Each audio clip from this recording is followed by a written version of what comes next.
That squeaky floorboard is driving you crazy, and it's destroying your home's value. The good news, you can fix it in minutes without ripping up your floor. Here's exactly how.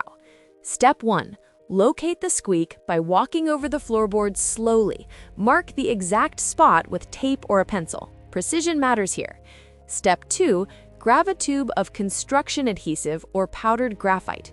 For squeaks from below, inject adhesive into the gaps between floorboards using a caulk gun. Step 3. If you can access the squeak from underneath, drive ring-shank nails at an angle through the subfloor into the hardwood above. This prevents movement. Step 4. For surface squeaks, sprinkle powdered graphite into the gaps and work it in with a putty knife. Wipe clean and test by walking over it. Pro tip: don't use baby powder or talc. They attract moisture and make squeaks worse over time. Graphite is permanent.